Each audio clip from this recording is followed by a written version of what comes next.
आप बस ये सोचना कि जिस दिन बेटा आप जीवन में नहीं रहोगे उस दिन किसको फर्क पड़ेगा। बस अपने आप से ये सवाल, जिनके साथ आप रोज चाय पीने चले जाते हो, जिनके साथ ये आप इंस्टाग्राम पे उलझ जाते हो, जिनके साथ आप व्हाट्सएप पे सोशल मीडिया पे उलझ जाते हो, जिनके सपने आप दिन भर देखते हो, जिनको वन साइडेड मैसेज करते रहते हो, क्या इनको फर्क पड़ेगा? जिस दिन बेटा आप दुनिया में नहीं रहोगे ना, सिर्फ और सिर्फ आपके पेरेंट्स को फर्क पड़ेगा और किसी को कोई फर्क नहीं पड़ेगा। अगर आपको अपना जीवन किसी एक इंसान के लिए जीना है तो प्लीज अपने पेरेंट्स के लिए जिए। मेरी माँ को प्यार देने के अलावा कुछ नहीं आता। She is the most innocent soul I have ever met. She is a pure hearted woman. मेरी माँ का वीडियो कॉल आया, मैंने वो फोन काटा। किस मुंह से उठाऊं मैं ये कॉल? क्या दिखाऊं मेरी माँ को? रो रहा हूं बैठ के, यहाँ टूटा पड़ा हूं। उन पे क्या बीतेगी यार। मैंने आंसू पोंछे, मैंने ऑडियो में उनको किया। मैंने कहा हेलो, कह रही तू ठीक है बेटा? मैं कहा हाँ मम्मी, मुझे क्या होगा? कह रही पक्का ना? मैं कहा हाँ मम्मी, ये सब तो होता रहता है यार। कह रही चलो मेरा आशीर्वाद तुम्हारे साथ है। मैंने फोन काटा। In 2 seconds she called Balraj and I heard it on the phone. She said बेटा प्लीज समय का ध्यान रखना, ये बिल्कुल भी ठीक नहीं है। इतनी शर्म आई मुझे खुद पे उस टाइम पे कि मैं किससे छुपा रहा हूं भाई, मैं क्यों छुपा रहा हूं? She sees through this bullshit. कि जितने लड़के आपको यहाँ पे हंसते हुए मजाक करते हुए दिख रहे हैं ना कहीं दिल में हर लड़के के एक सपना बैठा हुआ है। Yes sir. कि इस गरीबी से हमें ऊपर निकलना है, इस गरीबी से हमें आगे निकलना है और अपने पिताजी के लिए, अपने माताजी के लिए कुछ करना है कि नहीं? ये चीज पापा मेरी जान हरदम रखना। माँ जिसने तुम्हें अपनी कोख में रखा, सबसे भयंकर दर्द झेला ताकि तुम इस दुनिया में आ सको। वो माँ जिन्होंने अपने सपने खत्म कर दिए तुम्हारे सपनों के लिए। वो माँ जो किचन में तुम्हारे लिए खाना भी बनाती रही, तुम्हें पढ़ाती भी रही। वो माँ जिन्होंने छुप छुप के तुम्हारे पापा से तुम्हारे शौक पूरे किए। उस माँ के ना तुम सारे सपने पूरे कर सकते हो, उसके लिए महल बना सकते हो, उनको पूरी दुनिया घुमा सकते हो, उनके सारे सपने तुम वापस ला सकते हो। आज मेहनत करनी है, बोलो करोगे? क्या दम है क्या अपनी माँ के लिए? सर आपके लिए सबसे इम्पोर्टेंट कौन है? ये कोई पूछने वाली बात है? माँ, मम्मी मेरी। मम्मी वो शब्द है ना, माँ वो शब्द है जिसकी कीमत आप घर से कभी बाहर रहने लगोगे ना तब आपको समझ आएगा। माँ वो प्रेम है ना जो आप घर से बाहर हैं, आपने खाना खाया कि नहीं खाया, आपकी तबीयत कैसी है, कोई निस्वार्थ पूछने वाला है तो माँ होती है। एक बात याद रखना मेरे भाई कि हर स्त्री की जगह माँ ले सकती है लेकिन माँ की जगह कोई नहीं ले सकता। तुझ में रब दिखता है। आपसे एक सिंपल क्वेश्चन पूछूंगा, ठीक है? मैं ऑप्शन दूंगा, ये चाहिए कि ये चाहिए, तो आप बताना क्या चाहिए, ठीक है? मैं शुरू करता हूँ। तो हमें जीवन में क्या चाहिए? बहुत सारा पैसा या पेरेंट्स? हमें जीवन में क्या चाहिए? बहुत सारा सोना या पेरेंट्स? हमें जीवन में क्या चाहिए? बहुत सारा नाम या पेरेंट्स? हमें जीवन में क्या चाहिए? बहुत सारी शोहरत या पेरेंट्स?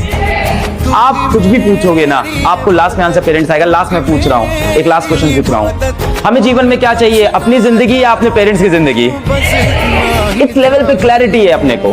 तुझ में रब दिखता है। अगर मेरे पेरेंट्स बुढ़े हो जाते और मैं कुछ कर नहीं पाता, मुझे बहुत रिग्रेट। एक टाइम था मेरी मम्मी साड़ी की दुकान में जाती थी, साड़ी वाला पूछता था बजट क्या है मैम, बजट क्या है? तो मम्मी बोलती थी 700 के अंदर दिखा दीजिए, तो 700 के अंदर की साड़ियां दिखाता था। मम्मी उसमें सबसे सस्ती साड़ी छाट के ले आती थी। लोग पूछते हैं क्या मोटिवेट करना? एक ही चीज मोटिवेट करती थी मुझे कि मेरे माँ बाप जिस दिन बुढ़े हो रहे हो उससे पहले मैं लाइफ में कुछ कर जाऊं।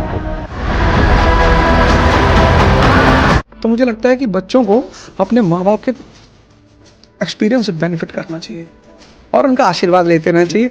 खूब गाली सुनना चाहिए, मार भी पड़नी चाहिए। बिल्कुल उसे कुछ माइंड नहीं करना चाहिए ना, बिल्कुल नहीं, बिल्कुल नहीं। आप अगर अपने माँ बाप की मार एंजॉय नहीं कर पा रहे, गाली एंजॉय नहीं कर पा रहे, उसके अलावा जिंदगी में आप कभी कुछ एंजॉय भी नहीं कर पाएंगे।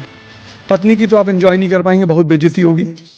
दोस्त मारेगा तो आप ईगो पे ले लोगे, समाज मारेगा तो फिर आप अपराधी हो जाओगे। बस एक ही मार है दुनिया में जो बहुत याद आके बहुत अच्छा, और इसको एंजॉय कर सकते एंजॉय कर सकते। बदल दूंगी खुद को, इस बार लोगों से नहीं माँ से वादा किया है मैंने। मैं कहता हूँ कम से कम बेटा इस लायक आप बन जाओ कि जब अपने पिताजी को आप शॉपिंग कराने ले जाओ तो आपको प्राइस टैग ना देखना पड़े। अंदर गए, दुकानदार पूछा कि किस रेंज में दिखानी, बोले रेंज नहीं, जो पिताजी को पसंद है वो लेके जाऊंगी। ये होना चाहिए, बस इतना पैसा कमा लो, इससे ज्यादा की जरूरत नहीं है जीवन। तुझ में रब मेरी दादी माँ इतनी अच्छी थी मेरी दादी माँ इतनी अच्छी थी कि मैं जब शाम को लेटता था ना तो दादी माँ के पास में लेटता था। रीजन पता क्या था? उस समय शायद ये लाइट की व्यवस्था इतनी अच्छी नहीं थी, तो मैं अपनी दादी माँ के साथ में लेटता था। मुझे पता था कि मैं सो जाऊंगा, लेकिन मेरी दादी माँ मेरे पंखा करती रही। इस वजह से मैं दादी माँ के पास लेटता था। दादी माँ, उनकी कहानियां मुझे बहुत सारी याद है। दादी माँ कहानियां सुनाया करती, मैं सो जाया करता और वो पंखे की हवा मिला करती। थोड़ा सा भी मुझे अगर मच्छर काटते थे ना, थोड़ा भी गर्मी लगती थी, तो बस यूं दादी माँ को करना होता, दादी माँ का पंखा फिर से शुरू हो जाता। ये प्यार कहाँ मिलेगा? निस्वार्थ। एक उम्र के बाद माँ बाप बच्चों को थप्पड़ मारना क्यों बंद कर देते हैं? क्यों? क्योंकि माँ बाप को पता चल जाता है कि उनकी थप्पड़ से ज्यादा ना जिंदगी उनको अभी तरसाने वाली है। स्ट्रगल उनके लाइफ में हर रोज आने वाला है और हर रोज बच्चे उस स्ट्रगल से निकलने वाले हैं। तो माँ बाप को ये पता होता है, समझ में आ जाता है कि बच्चा कितने प्रॉब्लम से गुजर रहा है। तो हर माँ बाप यही चाहता है कि अभी थप्पड़ मारने की जगह पे उसको स्टेबिलिटी दे, उसको प्यार दे और उसको एक लाइफ में ठहराव आए, उसके बारे में सोचे। I love you, पापा।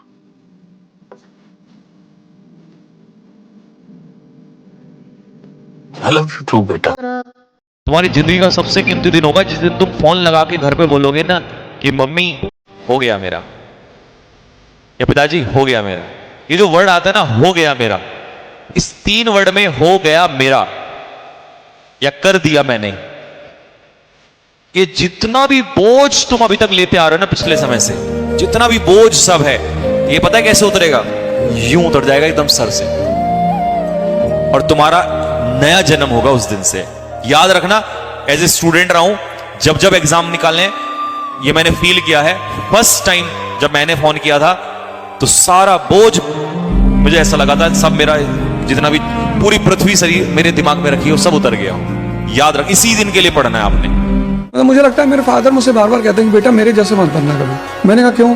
बोले यार, मैं जब लोग मुझे सीधा कहते हैं ना, मुझे अजीब सा लगता है। मैं बेसिकली कमजोर हूँ और मुझे उनकी ये बात बहुत अच्छी लगती थी। बोले सीधा भगवान राम है। वो हमेशा एग्जाम्पल देते थे, कहते सीधा कौन है? भगवान राम। उनकी पत्नी को रावण उठा ले जाता है, पर वो फिर भी उसको माफ करने को तैयार है अगर वो सीता जी को वापस करे। जो आदमी 1 सेकंड में रावण की पूरी फैमिली, पूरी लंका खत्म कर सकता है, वो इस कंडीशन पे तैयार है कि if you return my wife, मैं चला जाऊं।